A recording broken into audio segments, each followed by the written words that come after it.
बच्चों, आज हम कक्षा 5 विषय ईवीएस पाठ नंबर 6 पाठ का नाम है आप बीती, यानी कि जो किसी के साथ बीतती है, जो किसी के साथ घटित होती है। तो इस कहानी में राम मेहर जो कि एक किसान है, वो मुख्यमंत्री जी को एक चिट्ठी लिखता है जिसको नाम दिया है राम मेहर की पाती। कि राम मेहर उसमें अपने ऊपर बीती हुई बताता है कि मेरे साथ कितना बुरा हुआ है। इस कहानी रूपी चिट्ठी को हम लोग बड़े ध्यान से पढ़ेंगे और समझेंगे। आदरणीय मुख्यमंत्री जी, सादर प्रणाम। मेरा नाम राम मेहर है। मैं एक किसान हूँ। दुनिया हमें सम्मान से भोजन उत्पादक, भोजन को पैदा करने वाला कहती है। हमारा जीवन कितनी कठिनाइयों से भरा होता है, यह केवल हम किसान ही समझ सकते हैं। मेरे पास केवल 2 एकड़ ज़मीन है और मैं अपने परिवार का गुजारा इसी से चलाता हूँ। आप तो जानते ही हैं कि कई जमींदारों के पास बहुत ज़मीन है। वे ज़मीन को या तो ठेके पर देते हैं या बटाई पर।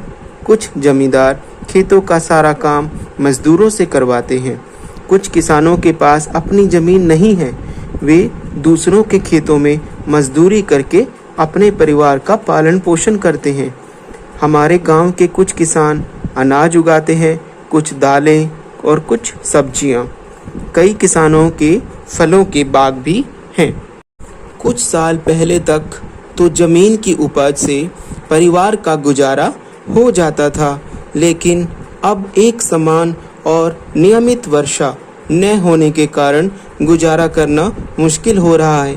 लगभग 2 साल पहले हमारे गांव में एक कृषि वैज्ञानिक आए थे।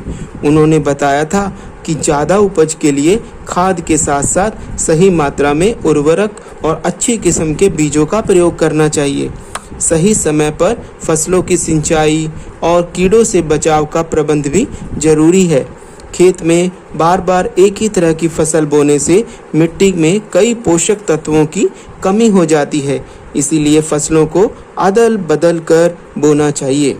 मैंने कृषि वैज्ञानिक की बातों पर ध्यान रखने का फैसला किया ताकि फसल अच्छी हो। पिछले वर्ष मैंने धान बोया था। वर्षा न होने के कारण पड़ोसी किसान के ट्यूबवेल से अपने खेत की सिंचाई की। उर्वरक और कीटनाशक खरीदने के लिए मुझे कर्ज लेना पड़ा, पर वर्षा की कमी से फसल सूख गई। आखिर सिंचाई के लिए बार बार पानी कौन देता। कुछ साल पहले भी ऐसी ही स्थिति के अकाल पड़ गया था और भूखमरी की नौबत आ गई थी। नवंबर मास में मैंने गेहूं बोया था। गेहूं की लहलहाती फसल को देखकर मैं फूला नहीं समा रहा था। मैं सोच रहा था कि इस बार फसल अच्छी होगी, कर्ज भी चुका दूंगा और खेत में ट्यूबवेल भी लगवा लूंगा। आखिर सिंचाई के बाद फसल पकने का इंतजार था। कुछ दिनों में कटाई की जानी थी, लेकिन तेज हवा के साथ हुई मूसलाधार बारिश ने और ओलों ने सारी फसल खराब कर दी। सोने सी चमचमाती फसल कुछ ही दिनों में काली पड़ गई। कभी सूखा और कभी जल ही जल। फिर कैसे हो ठीक फसल। जैसे तैसे मैंने वह फसल काटी। उसमें से अपनी आवश्यकता अनुसार गेहूं को मैंने अनाज की तरह टंकी में डाल दिया और रख दिया। उसमें नीम की सूखी पत्तियां भी डाल दी, जिससे कि अनाज नमी, कीड़े और चूहों से सुरक्षित रह सके। बचे हुए गेहूं को बेचने के लिए अनाज मंडी में आड़ती के पास ले गया। गेहूं देखते ही आड़ती ने कहा, भाई इस गेहूं के कौन खरीदेगा। एक तो पतला दाना, ऊपर से काला है। उसे बेचकर मुझे इतने ही पैसे मिले कि ट्यूबवेल लगवाना तो दूर की बात, मैं तो कर्ज भी नहीं चुका पाया। अनाज मंडी में मैंने देखा कि किसानों द्वारा बेचने के लिए लाया गया गेहूं खुले में पड़ा था। भंडारण के लिए रखी गई अनाज की बहुत सी बोरियां बारिश के कारण खराब हो गई थी। कुछ बोरियां फटी हुई भी थी। इस प्रकार बड़े पैमाने पर अनाज खराब होने के कारण लोगों को अनाज के अभाव का भी सामना करना पड़ता है।